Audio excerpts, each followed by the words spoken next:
Omuliro gusanyiza wakatale ke Katwe. Abasuubuzi abafiiriddwa emmali yaabwe basiibye maziga. Please subscribe to my YouTube channel, please.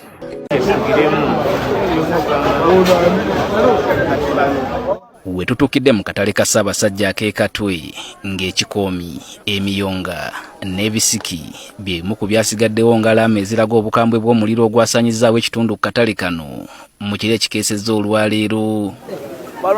Amabaati agafuuse ebibaatibaati, amatooke n'ebyennyanja ebifuuse ebisiriiza, kw'ossa obugere obwasimattuse ku nkoko ezaasaanyeewo nabyo bibadde bijjayo bulungi amaanyi g'omuliro guno. Mali yange yaweddewo nefe ne bannange benkola nabo tuwagiisiza ensawo zaffe z'amatooke nga 10 wano zaggiiriddewo, amalala babbye n'amabbi, ne sente zaffe zabaddemu zibadde tuziteeka mu sitoowa nazo zaggiiriddemu. Nkoko zafuddeko nga 45, saako enjiibwa, embaata ebibeeramu bigenda mu tulubi ebyo.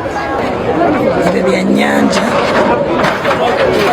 tetuyinza babuulira sente na byannyanja kitegeera bakiro eri waggulu nnyo, siyinza na babuulira sente ziri awo.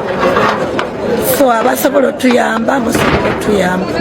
Bizinesi abasaweddewo nyina sente z'abantu z'empaniko ez'ekibiina yabadde afuna eggulo teyabaddewo nga kimanyi ku manda agenda sanga ssente ze nezirekamu. Abamu ku bantu abeerabiddeko n'agaabwe ng'omuliro guno gutuntumuka baliko bye batubuulidde. Gwatanze essaawa 4:05 awo ogwakutte naye nga gwazza omundi gumu tetwategedde gwavudde ku ki kyavudde ku ki naye twalabye ffe muliro. Kyokka ensibuko y'omuliro guno bakira buli omu agitankana. Twavudde wano ng'amasannyalaze gagenze. Kati saawa nga 5:04 kitundu amasannyalaze ne gadda, waya ne zikolera omuliro, amasannyalaze gazenga mangi ku miti. Kati waya ne zigwa, we zigudde zikoleza buyumba. Kino kibagamba ndi kyamasannyalaze ekyo si kituufu, wabula omuliro bwe gwazze ne gumala okwaka ne gusanga waza amasannyalaze ne zikola ki, ne zikwata. Ekituufu omuliro gwina kukola ki?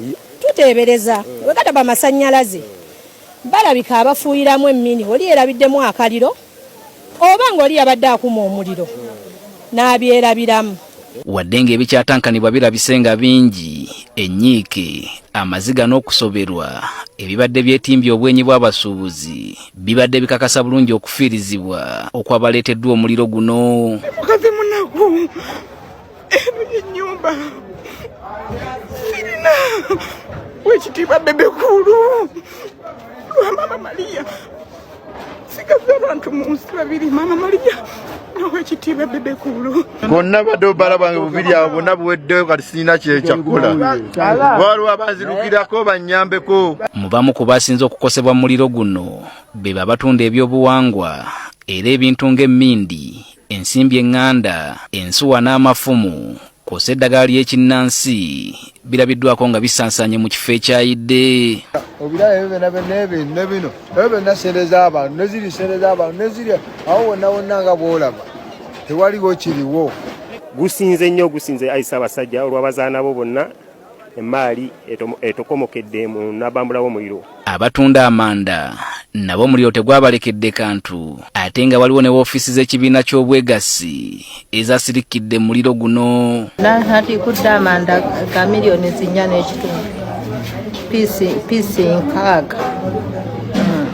Buli piisi baginsuubuza mitwalo gwe 7 mu 10,000. Lisiiti ezikakasa kati nga gulamini tusigaza lisiiti ezo okukakasa nti ddala twasevinze, kati lisiiti ezo zisaanyeewo era okukakasa nti Katwe wano twasevinze tulagayo lisiiti, tusigaza lisiiti naye lisiiti zonna mwaka gumu kitundu nga tusevinga zonna zisaanyeewo. Bano kati baagala gavumenti n'abantu bonna basobola okubakwatirako baveeyo babadduukirire basobole okuzzaawo emmaali yaabwe. Abatembeeyi babagobye badde batandise okukola muno, yonna emmaali eweddewo, gavumenti ebeesobole tuyambe n'omuntu yenna ali eyo. Nkubira omulanga abakawuga be batwala obutale bwa Ssaabasajja kati ndowooza yessaawa tujje ebibaawo mu butale tuzimbe ku bizimbe ebiri temporary manya ebiri permanent.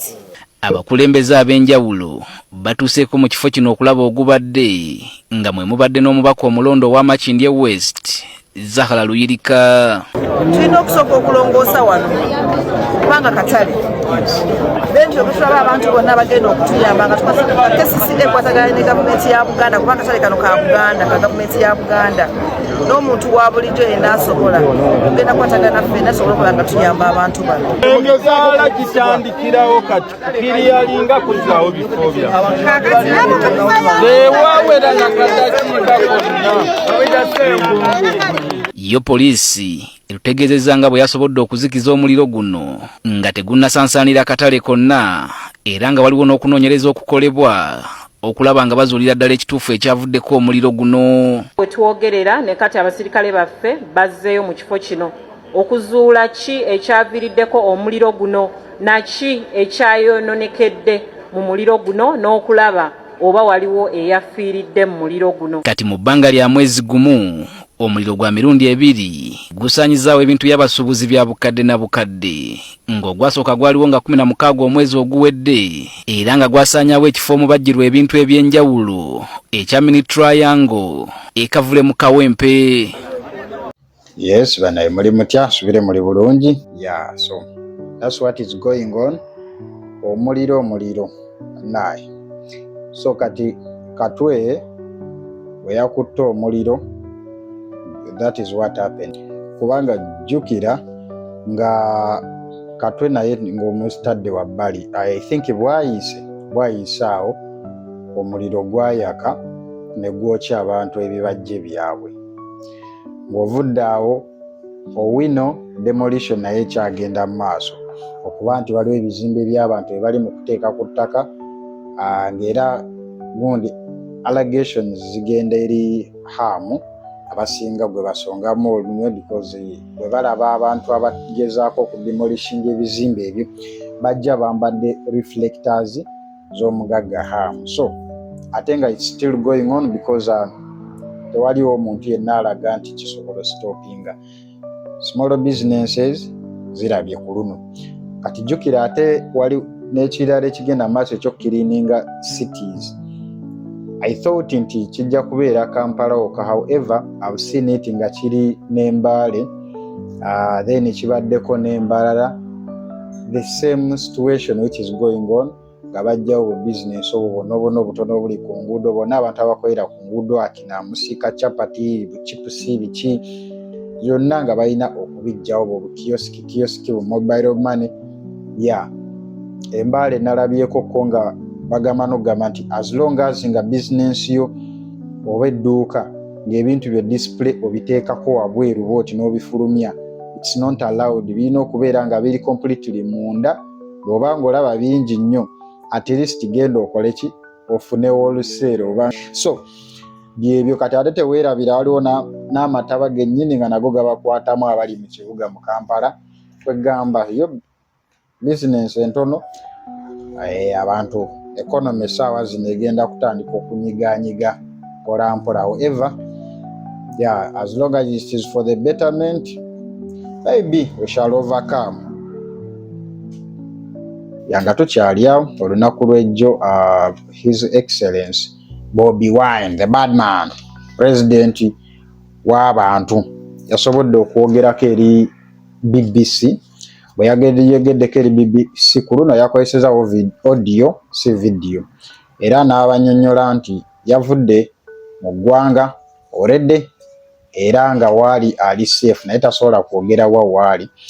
Ne bamubuuza ku bantu be yakolagana nabo bamuyamba omukweka na biki, n'agamba no tasobola kurevealinga any of those because lwaki aba obulamu bwabwe asobola okuba nga abuteeka mu danger. They asked him about his family and he said the same thing, that no, I will not talk about my family. Yeah, I think he has been so creative for this interview. But yeah, that is it for today. So kolabe interview. Yes, I can confirm that I'm outside of Uganda and I'm out of danger, at least out of reach of the Ugandan regime. Can you tell us where you are? I cannot reveal where I am now, but I will be able to reveal in the coming hours. I see. And just to clarify exactly what's been happening, you've been in hiding, basically, in Uganda for 2 months until what, today or yesterday? I cannot reveal the exact time or day or location that I used to leave Uganda, because that would land so many people in trouble. But I can confirm that I'm out of Uganda. Without compromising those people who protected you, can you tell us how it was possible for someone such as yourself, a very prominent citizen of Uganda, to be able to hide for 2 months? It's incredible. Well, people concealed me. People gave me food. People gave me clothing and everything else. Is your family with you?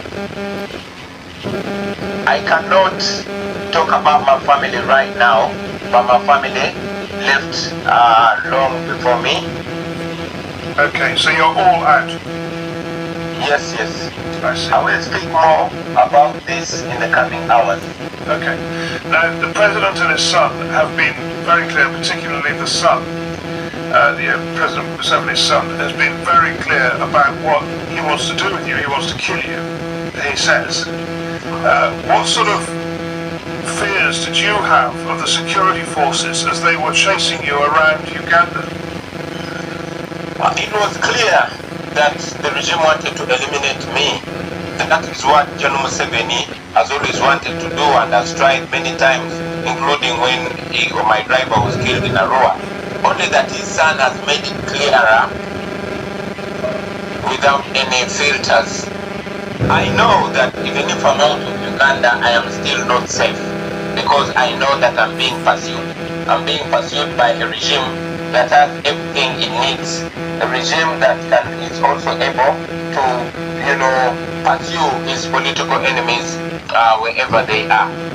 Right now, as we speak, I can claim that I'm safe, but you can imagine how hard it was for me knowing the relationship that General Museveni has with all the neighbors around, Just to explain what you're saying that President Museveni's been in power so long, he has good relationships with a lot of neighbouring countries that could turn you in, basically. Yeah, you have seen it many times. However, I was able to make it out. I can confirm that I was able to make it out using one of the big countries around, and we also have a network as NUP. We have a network of comrades in around countries that made it possible for me. The NUP, being the National Unity Platform, your political party? Yes, please. Can I ask you, you've been a very successful person. You've obviously got money. You don't need to do this. Why are you doing it? Because there's no option. Because the money does not mean anything if I am not free. There's nothing like a rich slave, especially on your own land. It does not make sense for just me to make it out of the ghetto. When I was living in the ghetto, we used to say we work hard not to leave the ghetto, but to make the ghetto a better place to live for everybody. Everybody has to be alright for me to be alright. That is how it works. All these countries that we are running to, it does not matter how rich or poor you are, but think if the systems work. I want to live free and to see my people free.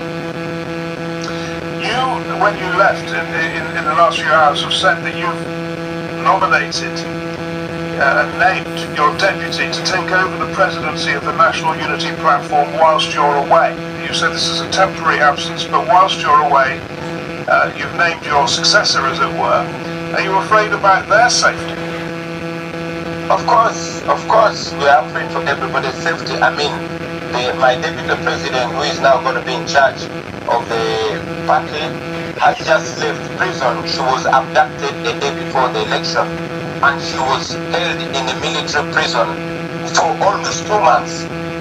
So she just got out of prison a few days ago, but she's always up and ready to take the challenge, and I'm so honored to be working with her. And she'll be guiding and leading on ground while I'll be guiding and leading from wherever I will be.